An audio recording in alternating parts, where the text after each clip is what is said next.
Lalu pemirsa, benarkah Linda, sahabat Vina, kerasukan? Dan bagaimana penjelasan terkait fenomena ini dari segi keilmuan dan juga agama? Sudah bergabung bersama kami psikolog Dewi Harun dan juga pendakwah Ustadz Zaki Mirza. Assalamualaikum, selamat pagi menjelang siang Ibu Dewi dan Ustadz Zaki. Halo, Halo, Assalamualaikum. Bu Dewi, Pak Ustadz. Ya, kami masih terus menghubungi ya kedua ya kita narasumber ini karena kita masih penasaran begitu apa yang terjadi sebetulnya. betul. Apakah ini betul-betul kerasukan dan apakah bisa dijadikan alat bukti atau tidak? Ya, kita coba sapa lagi Dian ya. Ya, Selamat pagi, Assalamualaikum Bu Dewi, Pak Ustadz. Waalaikumsalam warahmatullahi wabarakatuh. Selamat pagi Mas Bre sama Mbak Dian. Apa kabar, Ya, sehat semuanya? Alhamdulillah sehat. Terima kasih Ibu Dewi sudah Ya. berkenan untuk Ya. berdialog dengan kami pada pagi Kalau Pak, hari Pak Ustadz ini. apa sudah terhubung? Pak Ustadz ada? Aman, siap. Aman ya, Aman, oke, alhamdulillah. siap. Baik, kita ke Ibu Dewi dulu. Ibu Dewi, kalau dalam ilmu psikologi ini kan kerasukan ini kan termasuk dalam dissociative disorder gitu ya, atau gangguan Iya, disosiatif betul. begitu. Tapi Iya. gejala-gejalanya itu sebenarnya disebabkan oleh apa sih? Begini, terima kasih, selamat pagi pemirsa semuanya. Jadi ada perbedaan, kita katakan kerasukan, kesurupan antara misalnya anggapan orang biasanya dengan misalnya mayoritas orang dengan psikologi. Jadi betul di psikologi adalah dissociative disorder. Jadi dia mengasosiasikan dirinya ada gangguan asosiasi. Jadi artinya itu ada tekanan dari dia, misalnya tekanannya apa, dia identitas dia, memori dia. Jadi dia sehingga dia bukan lagi asosiasi dengan dirinya sendiri. Nah, itu karena adanya perubahan itu karena adanya misalnya tekanan, habis itu trauma, habis itu kemudian pemikiran. Nah, ini kan 8 tahun ya peristiwanya itu. Jangan-jangan ini kan temennya dia ya. Pikirannya tuh muter terus dia kan. Muter terus, tertekan terus, memikirkan sahabat, memikirkan orang terdekatnya segala macam. Akhirnya menyebabkan dia pikiran itu yang seharusnya dia bisa keluarkan, dia nggak bisa ngomong secara apa adanya gitu. Nah, ini akhirnya tiba-tiba secara gradual tadi terjadi itu, akhirnya dia mengeluarkan dengan caranya misalnya menjadi orang lain. Jadi seolah-olah orang lain kan orang lain ya. Nah, dia sendiri juga tidak sanggup untuk menjadi diri sendiri untuk mengatakan itu. Pikiran itu udah menekan di dalam dia. Jadi akhirnya apa namanya, dia mengeluarkan dengan cara itu orang lain. Itu dengan psikologi. Jadi ada beda-beda apa namanya pendapat dari sudut apa pandangan seperti itu di situ, Mbak. Tadi yang Mbak tanyakan apa definisinya itu seperti itu. Jadi sudah ada ibaratnya tuh pengalaman atau pikiran-pikiran yang direpress lama sekali ya, Ibu Dewi ya. 8 tahun ya, Mbak. 8 Iya, tahun. dia repress lama sekali ya berarti, dan dia mungkin tidak bisa menceritakan dengan kepada orang lain. Nah, Mbak Dewi, kalau dissociative disorder ini bisa dikategorikan apa ya, dalam penyakit mental begitu di dalam DSM-5 ya, kita tahu ya bahwa itu semacam Bible atau kitabnya para Oke. psikolog gitu, buku DSM-5 gitu. Nah, ini sebenarnya bisa dijelaskan secara logik nggak sih gitu, jelasin kok ada walaupun dianggap gangguan bisa dijelasin secara detail gitu loh, Dia bisa runut gitu kejadiannya. kronologinya bisa dijelasin, ciri-ciri pelaku dia bisa ngomong. Itu secara logik gimana, Bu Dewi? Ya tadi saya bilang tadi itu pikiran-pikirannya dia itu kan dia menekan. Dia dapat informasi dari berbagai pihak, misalnya kiri kanan, banyak sekali masuk, dan ini apa hal-hal detail itu masuk ke pikiran dia sedikit demi sedikit demi sedikit, dan itu tertanam. Dan pikiran, Terendam. jangan salah, Terendam. pikiran yang utama tadi itu, Mbak, itu sifatnya kita akan ingat secara detail seperti itu. Oke. Tapi kadang-kadang hal tertentu yang kita tidak fokus ya, Mbak ya, itu kita nggak ingat. Kadang justru makanya seperti ini. Contohnya Mbak begini, saya menanya, antara kita seneng, pikiran kita seneng masa lalu dengan pikiran kita sedih atau tertekan masa lalu, mana yang lebih diingat dengan orang? Rata-rata Yang paling nusuk di emosi sih. iya gitu. Kesenangan misalnya kita pergi kemana segala macam itu gampang hilang, Mbak. Karena sifatnya itu menyenangkan, akhirnya juga sesuatu hal yang kalau ada ulang kenangan lain itu lupa. Tetapi kalau kesedihan, traumatik, stres, habis itu kayak menggores gitu. Seperti kalau misalnya luka itu ada goresan, dan makin dalam traumanya makin jelas, dan justru makin ingatnya makin detail. Itu. Hmm. Jadi sampai sekarang pun orang misalnya masih ingat masa susahnya dia dulu berumah tangga, awal rumah tangga, misalnya dia baru punya apa namanya satu atau misalnya rumahnya masih kontrak itu detail dia bisa cerita loh dia Ya. tuh. Baik. Dan seperti itu hal-hal yang tidak menyenangkan itu lebih dikenang orang daripada hal-hal yang menyenangkan seperti itu. Oke, nah kalau tadi dari segi psikologi kan kerasukan itu sebenarnya bukan karena arwah ya, lebih ke penyakit atau gangguan Iya. mental. Tapi kalau dari segi agama, Ustadz, ini apakah memang mungkin gitu ya arwah dalam tanda kutip seseorang yang sudah meninggal kemudian masuk ke seseorang yang lain lagi kemudian bisa mengungkap semuanya? Iya, Apakah ini penjelasannya gimana nih Ustadz? gimana Ustadz? Baik. Bismillahirrahmanirrahim. Assalamualaikum warahmatullahi wabarakatuh. Waalaikumsalam. Alhamdulillah, salatu wassalamu ala rasulillah, amma ba'd. Pertama berbicara tentang ruh. Ini ruhnya dulu ya. Ruh ini kan bahasa Arab, tapi ketika kita membahasakan dengan bahasa Indonesia menjadi arwah. Mm-mm. Ini sudah jadi bahasa Indonesia nih, bahkan masuk dalam kamus KBBI. Ruh dalam agama kita, dalam agama Islam, sudah sepakat bahwa ketika ruh itu meninggalkan jasadnya, dia nggak kemana-mana. Dia langsung kembali kepada Allah. Kulir ruh min amri Rabbi. Dan urusan ruh itu memang kita tidak dikasih bocoran sedikit pun, sebagaimana kita tidak diberikan informasi tentang kematian kita masing-masing, ajal. Jadi itu namanya sirrun baina asrar. Rahasia yang sangat rahasia di antara sekian banyak rahasia dalam hidup. Maka ketika Allah menyampaikan irji'i ila rabbiki radiyatan mardiyah, ruh itu kembali kepada Allah. Jadi dalam agama Islam itu nggak ada ruh ketika dia sudah tercerabut dari jasadnya kemudian gentayangan gitu ya, masuk ke rumah nyalain kompor gas sendiri gitu. Ya. Apalagi pemahaman kita bahwa oh ini ada kuntilanak, kemudian ada suster ngesot, nenek gayung. Ini kan produk-produk lokal sebenarnya gitu ya, diciptakan oleh film-film gitulah. Nah, tapi kalau untuk masalah kerasukan atau kesurupan, ini ulama masih berbeda pendapat. Tapi yang pasti Allah sudah menyampaikan di dalam surat Az-Zariyat itu, surat ke-51 ayat ke-56, bahwa di bumi ini Allah menciptakan dua makhluk yang hidup berdampingan. Ya. Wa ma khalaqtul jinna wal insa illa liya'budun. Tidaklah aku ciptakan jin dan manusia. Coba lihat konteksnya kenapa jin redaksinya lebih awal daripada manusia. Karena ternyata secara jam terbang jin ini lebih hebat. Makanya jin yang hidup sampai saat ini ya jin-jin yang hidup di zaman-zaman terdahulu, bahkan ada jin yang hidup dari zaman Nabi Sulaiman dan lain sebagainya. Jadi jam terbang mereka tinggi. Saking tingginya jam terbang mereka, kita hanya beda dimensi tapi satu alam. Ya. Nah, pikiran itu adalah jendela yang paling mudah untuk dirasuki oleh jin. Ya. Karena jin ini nanti ada yang jahat, ada jin yang baik gitu ya.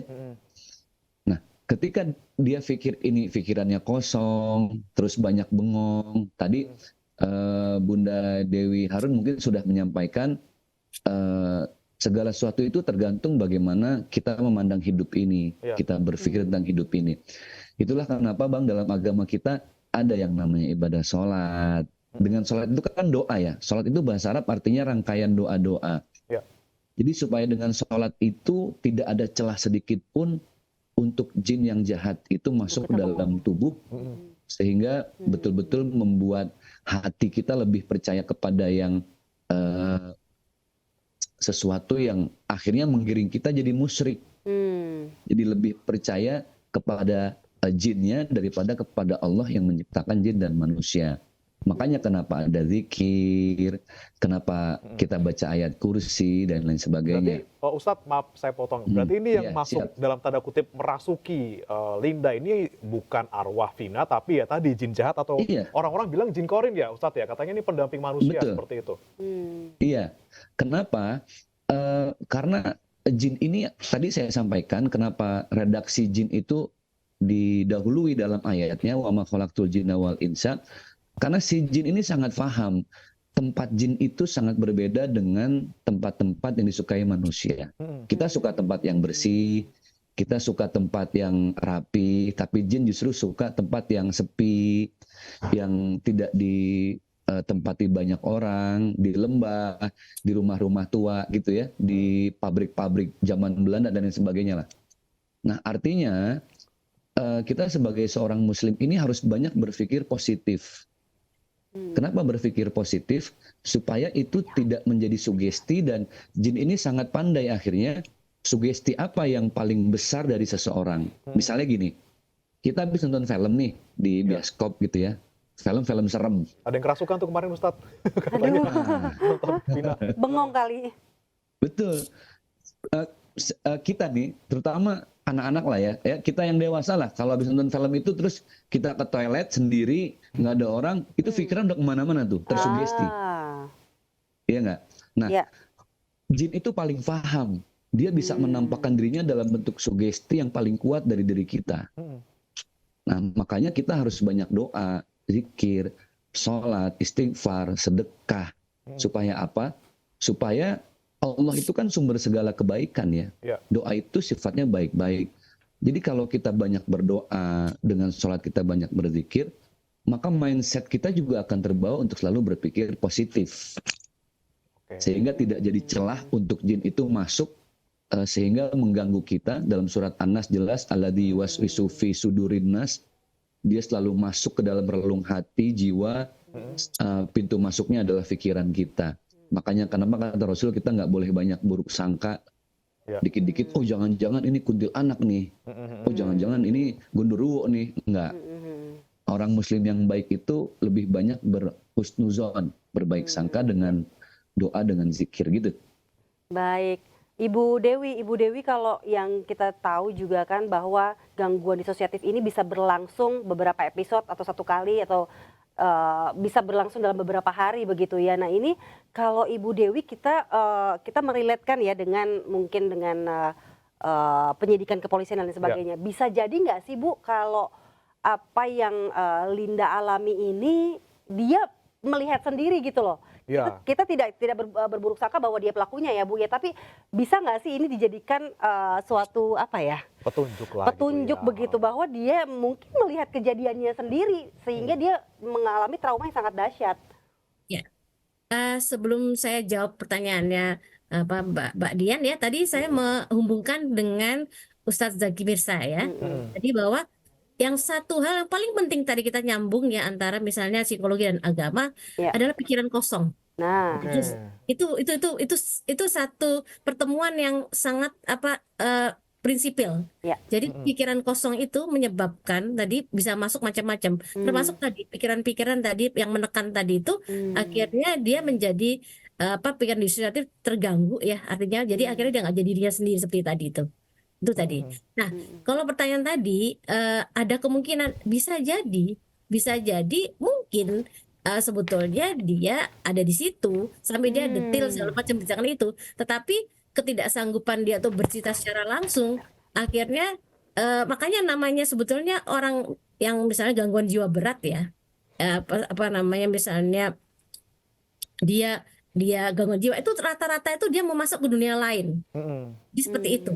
Jadi ini disosiatif ini masih dia kalau misalnya dia kembali masih normal cuma kesurupan. Tapi kadang-kadang orang kalau tertekan sekali dengan hidupnya sendiri, pikiran kosong hidup sendiri, dia akhirnya masuk dunia lain dan dia menguncinya. iya. Gitu. Bisa ke skizofrenia ya.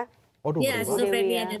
Jadi itu namanya artinya dia masuk dunia lain dan kadang dikunci sama dia pintunya dunia yang apa namanya sebenarnya itu. Nah, kalau ini kan sifatnya relatif ya. Artinya itu belum sampai mungkin kita kalau cek lagi Indah tadi apakah sampai situ apakah tadi dugaan seperti itu. Nah, ini karena kita nggak berhubungan langsung ya. Perlu juga tidak ada salahnya dicek sebetulnya karena kan ceritanya ini kan apa namanya geng motor ya Mbak ya. Geng motor. Jadi saya terus terang aja saya prihatin dengan kedua belah pihak Mbak. Saya bukan membela apa namanya korban juga Vina dengan Egy juga. Saya juga prihatin dengan geng yang lain yang jadi sebetulnya mereka ini korban-korban sebetulnya. Mereka tuh baru masih muda, masih zaman rebellion 16 tahun, 17 tahun itu lagi masa-masanya Perlu pemberontakan. diarahkan, betul. Nah, perlu pengarahan. Nah, dan yang mungkin tidak dimengerti. Jadi orang tuh bahwa mereka juga belum masuk misalnya masalah hukum kan ya. Nah, di sini kalau sudah geng motor itu secara kejiwaan bukan lagi pribadi masing-masing itu tidak, Mbak. Sudah kelompok. Kelompok itu sudah misalnya kelompok itu bersikap sadis. Kan kalau udah geng udah segala macam semuanya dilakukan itu. Jadi mereka juga akhirnya mereka terikut-ikut gitu loh. Namanya pemikiran juga tadi. Balik lagi kan Ustadz Zaki misalnya tadi itu anak-anak ini juga jiwa-jiwanya nggak terisi Mbak dengan kegiatan Mbak. Setuju. Ya. Ya. Kegiatan mereka kalau mereka di sekolah aktif dengan apa namanya ekstrakurikuler misalnya olahraga segala macam dia nggak akan ikut geng motor. Jiwanya kosong dalam hal yang lain. Ya. Betul. Kalau kesurupan jiwa kosong dalam hal misalnya dalam pikiran tadi kalau ini mereka jiwanya kosong, mereka anak muda perlu Betul, namanya betul. apa tempat-tempat penyaluran energi mereka. Energi mereka umur-umur segitu lagi besar-besarnya. Setuju. Lagi apa perlu penyaluran seperti itu. Jadi saya keberatan saya bukan dengan Vina, tapi dengan juga pelakunya. Nah, Karena ini nih mereka Bu Dewi dan juga Dian ya, ini memang bagaimana caranya biar orang-orang di luar sana, terutama anak muda, bagaimana sih Ustadz caranya biar mereka selalu berpikir positif, jangan On sampai track. kosong dan jangan sampai mereka terpikirkan untuk melakukan hal-hal yang buruk atau misalnya sampai tadi dalam tanda kejadian kutip itu ya, kerasukan. kita cegah tuh. Iya. Baik, jadi gini, sebenarnya bukan hanya beberapa tempat yang menjadi lokasi-lokasi yang jin sangat suka di tempat itu ya. Tempat-tempat yang kotor, yang sepi, yang tidak berpenghuni dan lain sebagainya. Tapi ini yang harus kita waspadai, begitu banyak akhlak-akhlak dari kita, akhlak keseharian lah. Bahkan akhlak-akhlak daripada kaum muda yang bisa jadi pintu masuk. Wah, ini paling demen nih kalau jin itu dengan akhlak yang modelnya seperti ini, contoh. Dan ini disampaikan oleh baginda Rasulullah SAW. Pintu pertama yang menjadi peluang besar untuk kita gampang masuk jin itu adalah posisi sedang marah, emosi. Maka Rasul menyampaikan al-ghadabu yuzilul aqla. Orang kalau sudah marah dia kehilangan akal. Ya. Nah, seperti yang Bunda Dewi sampaikan, itulah dia kosong gitu loh. Orang kalau marah tuh emosi, kadang udah jangankan leher ayam, leher teman sendiri bisa ditebas kan gitu ya. Kemudian yang kedua, hati. Penyakit hati itu iri, dengki, dendam kesumat, hasut gitu ya. Noda-noda dan bercak kecil di hati itu jadi pintu-pintu kecil yang akhirnya jin itu bisa masuk. Awalnya lewat pikiran tadi karena emosi. Dan yang ketiga itu hati-hati ketika orang sudah hilang rasa malu, dia lebih kepada rakus, kemaruk, mau apa aja, nggak pernah puas gitu ya. Itu juga jadi tempat di mana jin itu gampang masuk. Ya. Nah, yang terakhir itu nih, hati-hati nih, terutama emak-emak nih, yang paling gampang jin sukain itu urusan ghibah dan fitnah. Waduh, ini nih. Itu kalau udah gibah dan fitnah itu empuk banget jin masuk. Jadi jarang emak-emak kalau udah ngegosip gibah fitnah itu yang bisa ngerem. Istighfar doang biasanya, astagfirullahaladzim. Tapi lanjut tuh, itu tetangga kita ngomong-ngomong, gimana tuh lakinya nggak pulang-pulang, itu lanjut. Ya, jadi Jadi memang tadi kuncinya ini ya Ustadz ya, bersihkan hati, kemudian perbanyak ibadah, Betul. perkuat iman ya sebenarnya ya, Betul. dan juga Tetap aktif. tetap aktif, jangan sampai kosong pikirannya. Betul. Dan Iya, ini betul, subhanallah betul. sekali ya, hari ini kita mendapatkan apa ya, ibaratnya betul Pencerahan tadi ya. seperti Bu Dewi bilang, ada titik temu antara dunia psikologi dengan perspektif Islam begitu ya, bahwa memang pikiran yang kosong itu yang bisa nanti mengawang kemana-mana, yang bisa mengakibatkan kalau tidak diarahkan, mengakibatkan menggaya. hal-hal yang buruk. Betul. Ya, Iya. terima kasih sekali lagi Ustadz Mirza dan juga Bu Dewi atas insight-nya dalam Ain Today. Sama-sama, makasih.